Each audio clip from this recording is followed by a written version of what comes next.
How's it going, YouTube? Chris Cornaros here with the Cryptocurrent team, bringing you another episode of Crypto Basics with Chris K. And we have an absolute banger today where we're going to be covering staking and proof of stake and what all of that means. However, before we dive in today, I'm going to do my old YouTube spiel, which I'm sure many of you are familiar with by now. I'm going to remind y'all that if you enjoyed today's video, please do leave a like on the video. Don't forget to subscribe. It really helps us out, gives us a jump on YouTube's algorithm so we can get more eyes on our content, which will help us in turn bring better content to y'all. And it also lets us know what you, our viewer, enjoys seeing the most from this channel, so then we can continue bringing you the best possible content. And of course, if there's something specific you want to learn more about, leave me a message down below in the comments or tweet at It's Me Chis on Twitter. A link to all that will be in the description below. Now, without further ado, let's dive into today's episode. Before we cover anything else, let's dive into staking and what staking is. It's going to be a very common topic that I'm sure many of you have heard about by now. If you haven't, I'll talk about it now. And if you haven't heard about it, you will soon enough. It's a very important concept in crypto. It's something that I look for a lot in the projects I personally invest in. And I'm going to explain it to you right now. So staking, more or less, is similar to cryptocurrency mining. But it's different in that it's a less intense version of a way to create or earn cryptocurrency.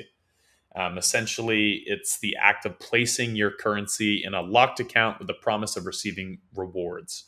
In a traditional financial setting, this is similar to putting money into your savings account and just letting it sit there to accumulate interest over a long period of time, right? Banks will reward you with money by leaving your money with them. In the same vein, cryptocurrencies will reward you by leaving your coins in a locked account. A lot of reasons that this is very beneficial. We'll dive into that later. Now, I just explained staking. And before we go into what proof of stake is, I do want to cover proof of work and proof of coverage. These are two of the other most common proofing kind of mechanisms that we see in crypto. So proof of work, this is a kind of concept that was first introduced, I think, in 2004, but is most widely known as the foundation for what Bitcoin runs on. Okay. And proof of work is a decentralized consensus mechanism. Okay. Whenever you hear that phrase, decentralized consensus mechanism, really it's just referring to how blockchains kind of prove that they are working as intended and then mint more of the coin. Okay. And this decentralized consensus mechanism, proof of work, requires members of a network to expend effort solving an arbitrary mathematical puzzle to prevent anybody from gaming the system. A way you may game the system is by trying to flood it with bots or too many transactions to kind of bring it down and, double up transactions, which is what Bitcoin is supposed to not do. All right. Some examples of coins that use proof of work, Bitcoin and Ethereum 1.0. So the Ethereum that we are all using today, whether you're investing in it, using it to buy NFTs, etc. Another example is proof of coverage. For those of you who didn't see it, I covered this topic in my video about helium, which has been on an absolute rampage, I think up about 2.5 times since I first covered it a little over a month ago. But for those who haven't seen that video, let me just give you a brief little description here. Proof of coverage tries to verify on an ongoing basis that hotspots are honestly representing their location and the wireless network coverage they're creating from that location. So this is something that really only matters for a protocol or a crypto such as Helium, which is trying to build out a network, right? It's not as common because as far as I know, Helium really is the only major player right now in the decentralized network space. For those who are interested in my video covering Helium, that will be at the end of the video. At that end screen, there will be a link to that video. So stick around till then and you can go check that out. Helium is a personal favorite of mine. I think it's a fantastic investment, and I really dive into why in that video. But let's move on. You want to hear about proof of stake. I want to talk about proof of stake. So let's do this as well done as possible. Please don't ever eat a steak that's well done. It's kind of a cardinal sin. Well, proof of stake is a consensus protocol. We talked a little about that earlier. It allows users to be efficient in a decentralized manner and allows blocks to be added to the blockchain. All right. The main idea that I talked about earlier in proof of stake is to lock the coins, right? You put them in an account and then you cannot touch them. And then what happens is that a random protocol on this blockchain is going to assign the right for an individual to validate transactions on that blockchain. Typically, your probability increases with the number of coins you have staked. Okay. So, similar to a lottery here, right? The more tickets you have, the better chance you have of winning in the end. And of course, winning here, if you are chosen to validate transactions, you're rewarded with a lot of that currency. Okay. It's a great way to really earn passive income because you don't need to do anything. All right. And staking and proof of stake, open up the blockchain to anyone willing to participate in government and a consensus of the system. All right. So it lets anyone who wants to stake their coins be, essentially throw their name into the hat to be chosen to be providing that proof of stake validation. All right. And some examples of coins that operate on a proof of stake mechanism are Tezos, another personal favorite of mine. I'll definitely be creating a video about that at some point.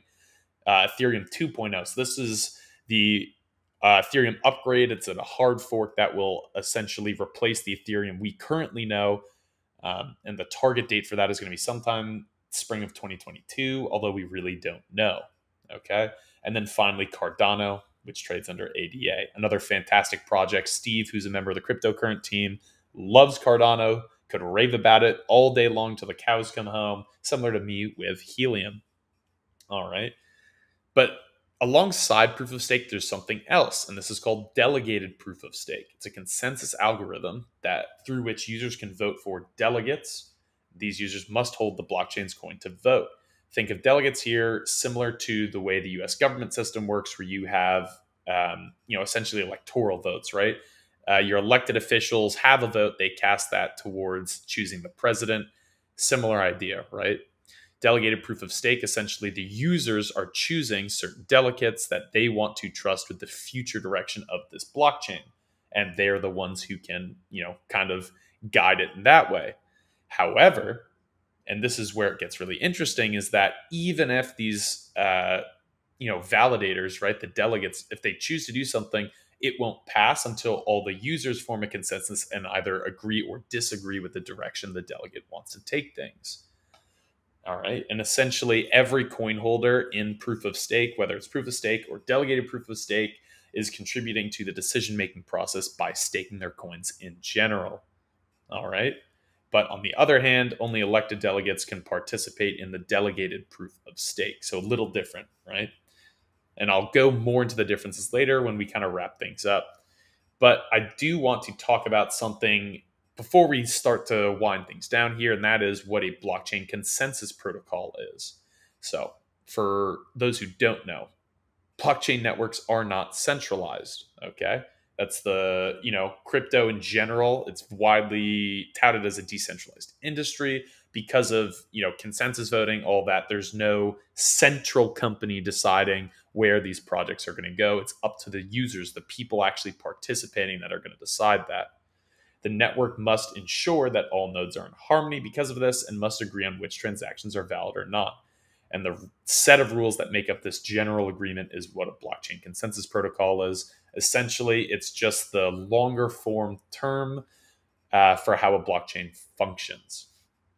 And I hope that was all interesting. Just to kind of simplify things, wrap it up in a nice little box, a little TLDR, if you will. Proof of stake. The system, blocks are forged rather than mined, aka the people staking it. Those are the forgers, and they receive transaction fees instead of miners. All right, forgers must place their coins at stake, so put them in that locked account to create blocks. If a fraudulent transaction is validated, they lose their holdings and participation rights. And that's why this is a safer process than most, because even if someone has 60, 70% of all the coins, if they are staking them and, they are that delegate elected, this is in general. So if they're staking it and then they're randomly chosen by that assignment protocol to be a validator, if they're validating things incorrectly and double transactions are happening, they will lose all of their stake. Okay. And yeah, that doesn't sound like the safest for that person, but for the blockchain as a whole, for all the other users, even if you only have one or two of a coin, it is much safer for them because it protects their interests. It doesn't allow one person to kind of dominate and guide everything, even if they have a bigger individual interest. Okay. Delegated proof of stake, on the other hand, in this system, users select a group of witnesses along with a governing body. Okay, so the delegates. The smaller number ensures speed and scalability, right? You don't need the consensus of millions of users, just of, let's say, 100, all right, for a nice round number. All right, and the top tier witnesses are compensated for creating blocks and validating transactions. Those are your delegates.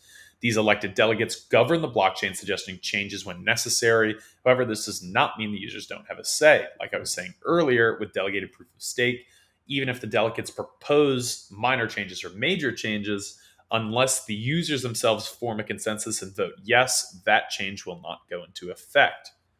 All right. And I do want to remind you. So while staking crypto is not going to make you an overnight millionaire, it is a fantastic way to earn passive income. It's something we talk about a lot on all of our channels of content here at Cryptocurrent. Essentially, you are putting it in, you are earning return by doing nothing. You are literally just holding, and you are forced to hold because it's in a locked account, and you earn interest on it. Okay. It's a great way to earn a guaranteed return over the course of a long time. That being said, unless the coin you're staking is a stable coin, its price is going to fluctuate. And that is where the volatility and risk in crypto comes in. So make sure that you're only staking coins you can afford to lose. And as always, y'all, don't forget to do your own research. So that way, when you are investing or you want to stake, you have a better idea of where that is reasonably going to go over the period of your stake. All right. And just to wrap things up here, I do want to leave y'all with some final thoughts. Again, we are not financial advisors. We are crypto commentators. And so bear with me while I walk you through my typical process looking at a lot of coins.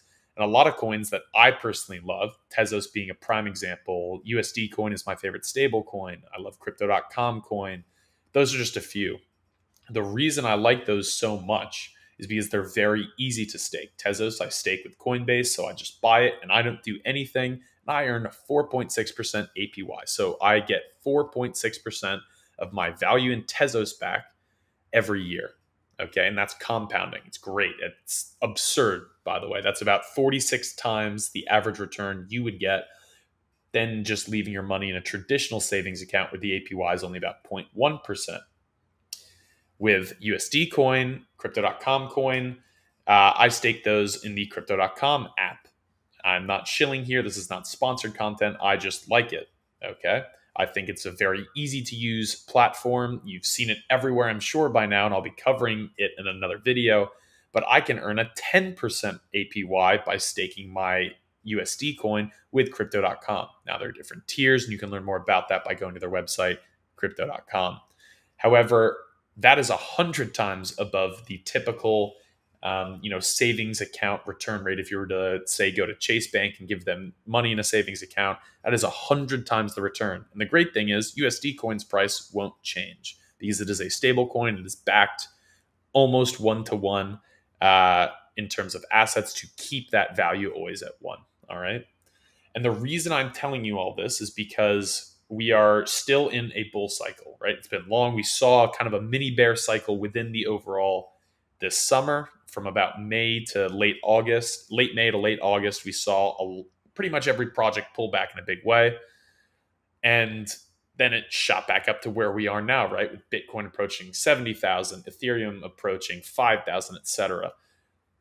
And while we are still in an overall bull market, there's a chance that things start to wind down in the next year and we head back into a true bear market. For me, when that happens, you're going to see the price of every coin, right? No coin is safe. Every coin will pull back. The safest way to kind of make sure your money keeps working for itself, earning that passive income, is to stake it. And a great way to do that is by putting all of your assets, as close to the peak as you can get, pulling out of there, putting them into like a USD coin and staking it. You get a 10% return. And while it's not as crazy as we may expect in crypto, it is a safe way to do it. Now, I'm also not giving general advice. This is not financial advice. I'm just telling you what I'm personally going to do once we roll back into a bear. You're going to hear a lot of news about staking and proof of stake in bear markets because it's a very safe way to kind of guarantee some kind of return without, the volatility of traditional assets in crypto. But that's going to be all for me today, guys. And I hope everyone watching, I hope y'all enjoyed this video and I hope you learned something today. Let me know down in the comment section below what you found most interesting in today's video. And of course, if there's something you want to see, you can let me know there as well. Finally, I'm going to remind y'all, please don't forget to subscribe to the channel and ring that bell so you get notified whenever we post new content or do live streams, which are every Tuesday and Thursday at 7 p.m. Eastern. And one last thing, guys, make sure that you're all staying cryptocurrent.